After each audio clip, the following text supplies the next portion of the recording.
Olá pessoal, boa noite, sejam todos bem-vindos ao segundo vídeo desta quarta-feira. Eu vou contar um negócio pra vocês, tá? Não tá dando tempo de respirar, eu tô sufocando aqui. O cenário político brasileiro tá uma loucura, uma insanidade, eu nunca vi nada parecido. Mas esperar o quê de um governo do PT, né? Escândalo atrás de escândalo. Mais cedo eu trouxe pra vocês todos os detalhes, alguns deles exclusivos, em primeiríssima mão, da denúncia de abuso doméstico feita pela ex-esposa do Lulinha, o filho caçula do Lula. E é uma coisa terrível, tá, pessoal? Quem não assistiu ainda, dá um confere lá, porque é muito pior do que a gente imaginava. Aí a gente estava lá repercutindo esse assunto ainda, né? Degustando até, e explodiu uma bomba que a gente aguardava há pelo menos 2 anos, mas ninguém sabia que estava para chegar.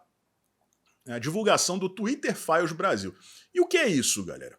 É uma série de trocas de e-mails entre a administração antiga do Twitter, antes do Elon Musk comprar a plataforma, e um certo Tribunal Superior aqui do Brasil. Sim, o TSE.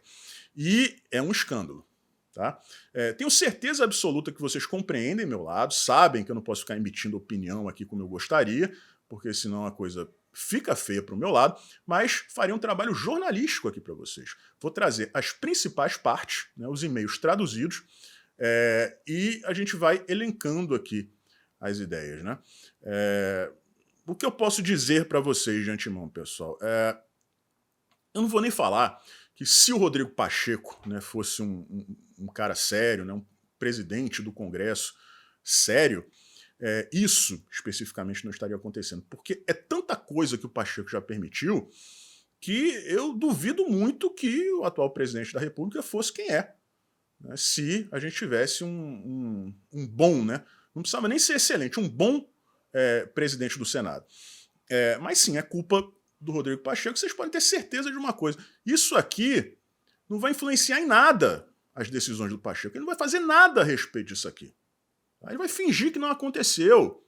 Ele não vai nem comentar a respeito disso. Outras coisas. Como eu disse aqui, já tem um bom tempo que a gente aguardava isso, né?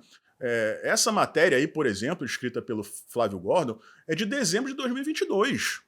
A gente já cobrava, já fazia hashtag no Twitter pedindo para o Elon Musk fazer essa divulgação. Por quê? Porque ele já tinha feito a divulgação do Twitter Files, só que dos Estados Unidos, né, mostrando interferência de políticos do Congresso americano, democratas, nas eleições americanas de 2020. Então a gente achava que tinha mais ou menos a mesma coisa aqui no Brasil sobre as nossas eleições, e isso acabou se confirmando. Outra coisa, outra observação, eu já falo para vocês aqui há um bom tempo, né, quem me acompanha aqui sabe disso, que quando eles tentam criar a PL 2630, né, essa comissão nova do TSE, ou o TSE vai lá e publica uma portaria com uma série de regras e tal, passando ao largo do Congresso Nacional, isso não é nenhuma novidade, é apenas a formalização daquilo que já é operado, daquilo que já é feito. Né? É assim que acontece em toda a ditadura. Primeiro você começa a fazer. Né? Primeiro você começa a fazer. Aí depois você vai lá e cria a legislação só para confirmar, só para dar o carimbo, né? Um verniz de legalidade. Né? Então, sabe, gente, vocês vão ver aqui que nós somos monitorados desde 2020, desde 2021. Então, ter ou não lei, ter ou não comissão do TSE, não faz a menor diferença. Isso já vem acontecendo. Né? Vamos lá, vamos ler aqui alguns trechos. Como eu disse aqui, a gente vai comentando. Vou tentar fazer isso da maneira mais ágil possível, para ninguém ficar, né, com aquela ânsia de vômito, porque a coisa realmente é muito pesada. E aí depois a gente conclui no final, tá? Quem levantou os arquivos, pessoal, foi o Michael Shellenberger, que é um jornalista conservador norte-americano, muito respeitado por lá, tá? E como eu falei aqui para vocês, vamos ler alguns trechos, os mais importantes, tá? Essas aí foram as exigências iniciais, tá, do Alexandre de Moraes. Ele exigiu ilegalmente que o Twitter revelasse detalhes pessoais sobre usuários do Twitter que usaram hashtags de que ele não gostou. Exigiu acesso aos dados internos do Twitter, em violação da política do Twitter. Procurou censurar unilateralmente postagens no Twitter de membros efetivos do Congresso Brasileiro, mais especificamente Carla Zambelli e Marcel Van Hatten, tá? Procurou transformar as políticas de moderação de conteúdo do Twitter em uma arma contra os apoiadores do então presidente Jair Bolsonaro. A primeira parte já assusta, né? Dados pessoais de usuários do Twitter que estavam postando hashtags que o Alexandre de Moraes não gostava. Daqui a pouquinho vocês vão saber que hashtags foram essas, tá? E também uma censura, de acordo com as palavras do jornalista e também dos arquivos, né, o que está escrito nos arquivos do Twitter, as trocas de e-mail, né, uma censura contra apoiadores do Jair Bolsonaro. Importantíssimo salientar, como eu já adiantei aqui. Nesta época, o Elon Musk não tinha comprado ainda o Twitter. E todo mundo sabe que era uma plataforma com viés extremamente esquerdista. E mesmo essas pessoas ficaram assustadas com o que estava acontecendo, né? Vamos ver a segunda parte. Outro caso dizia respeito a um blogueiro de extrema-direita, entre aspas, tá? Semelhante a Alex Jones. Aqui no Brasil a gente diria que o Alex Jones é o Alan dos Santos americano. Sim, estamos falando do Alan dos Santos. O Twitter queria suspender o usuário, explicou Batista. Batista é como se fosse o CEO da época do Twitter, né? Relação Estados Unidos-Brasil. Mas o histórico de litígios do usuário para manter suas contas ativas, tememos que a confusão inerente às revisões internas no Twitter possa tornar difícil explicar a base de uma ação de suspensão. A tradução não é perfeita, tá, pessoal? Porque é aquela automática da própria plataforma. A perseguição contra o Alan, vocês estão vendo aí, é de muito tempo, né, pessoal? Desde a participação dele, em especial, né, depois da participação dele na CPI das fake news. Tá? E aí vocês veem que a defesa do Alan, né, era tão insistente, né? Os advogados dele faziam um trabalho tão bom, tão eficiente, que o Twitter ficou com medo. Vou suspender aqui o cara, né, vai ser um problema pra gente. Tome processo. A gente tá perdendo, então deixa o cara quieto, né? Mas vem mais por aí.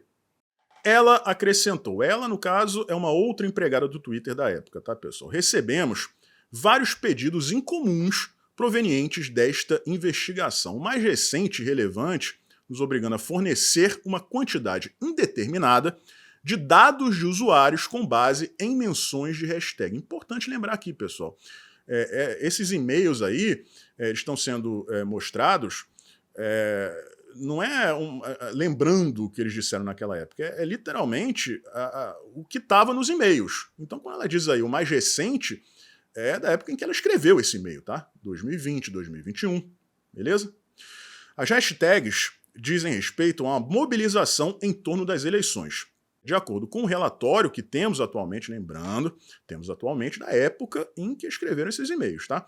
Foram 182 tweets no período de interesse. Precisamos do conteúdo, identificadores de usuários e respectivos dados do BSI o mais rápido possível. Então é o seguinte, pessoas que estavam usando essas hashtags aí estavam sendo monitoradas. E o TSE queria os dados dessas pessoas. Eu nem sei se na época eu postei alguma coisa com essas hashtags. Eu não sou de usar hashtag, então provavelmente não.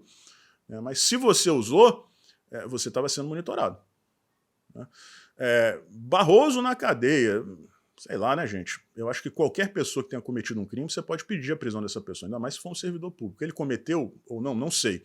Agora, você postar uma hashtag pedindo algo que é previsto em lei, né, pedindo algo que acrescentaria transparência a um processo eleitoral, não consigo entender porque isso seria motivo para alguém ser monitorado. E foi justamente isso que assustou tremendamente as pessoas do Twitter. Lembrando, mais uma vez, pessoas de esquerda, tá? Em 2 de julho de 2021, Batista, lembrando aqui o CEO na época do Twitter, né, Relação Brasil-Estados Unidos, informou sobre solicitação de informações relacionada a Carlos Bolsonaro. É isso mesmo, eles queriam dados pessoais do Carlos Bolsonaro. Recebemos ofício da Polícia Federal, amparado por ordem judicial solicitando dados cadastrais de Carlos Bolsonaro. Portanto, estamos trabalhando em uma resposta onde responderemos da seguinte forma. O Twitter não coleta dados cadastrais, na definição do Brasil se refere a dados pessoais, como qualificação profissional, endereço e nome completo. Não é possível fornecer dados relativos a um tweet específico, não há IP disponível. Mesmo que fosse possível, o prazo legal de retenção de logs no Brasil é de 6 meses e já foi ultrapassado. Os tweets são de 2018. E o perfil Carlos Bolsonaro é uma conta verificada, né? Tem direitos. Na época era diferente, né, a verificação, mas digamos que ele tinha mais camadas de proteção. Que loucura, né? Que loucura. O filho do presidente da República sofrendo esse tipo de perseguição. Tweets de 2018.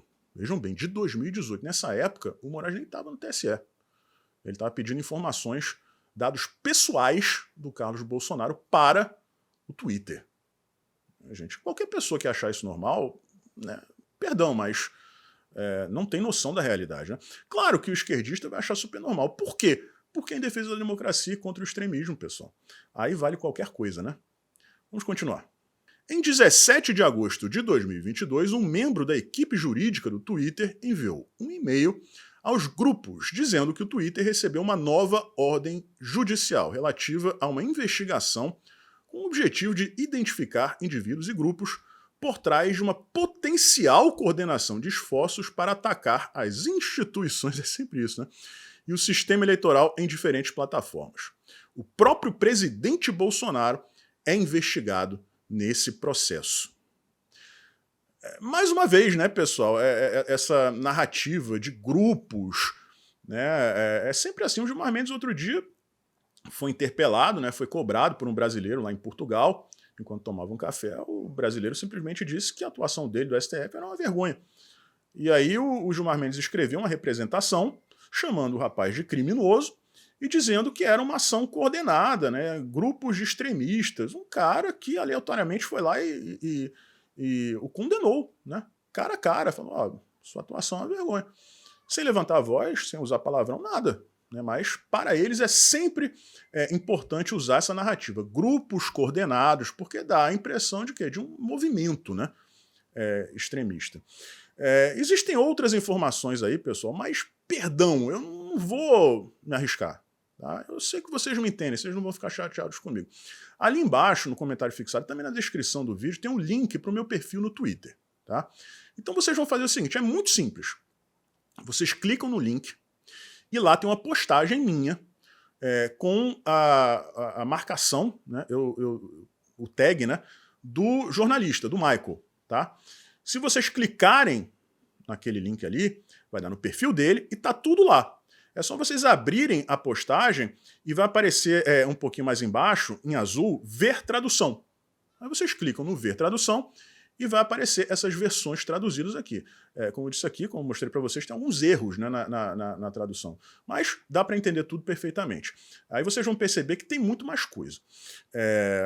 Repetindo mais uma vez, a culpa de tudo isso que acontece hoje no Brasil não é do Alexandre de Moraes ou de nenhum ministro do STF.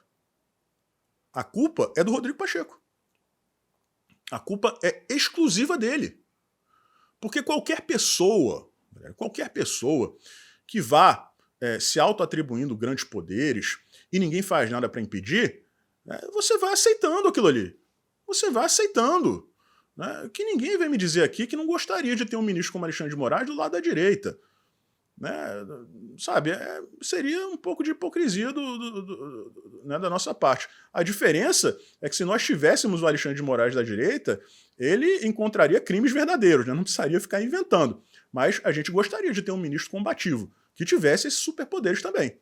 Né? Nós não temos. Mas a pessoa que deveria impedir que esse avanço continuasse, né, seria o Rodrigo Pacheco. Como ele não faz a parte dele, os caras seguem avançando. Né? E o candidato provável vencedor, né, da próxima eleição para a presidência do Senado é o Davi Alcolumbre, que também é outro. Né? Não vai fazer nada para parar isso. Então, repetindo aqui, entrem no meu perfil no Twitter, procurem a postagem com o hashtag, né, Schallenberger, que é o perfil do Michael, né, e vocês vão ver lá, é só clicar em ver tradução, são várias postagens, uma embaixo da outra, com os prints dos e-mails, e aí, gente, vocês leem tudo o que vocês quiserem, né, sem correr o risco de sofrerem alguma represália da parte, né, do olho que tudo vê. Há muito tempo, independente de lei, independente de comissão do TSE, nós estamos sendo monitorados 24 horas por dia, 7 dias por semana, há muito tempo. Eu já avisei isso para vocês lá atrás. Estou mentindo? Não tô. Amanhã a gente volta, um forte abraço e a gente se vê por aí.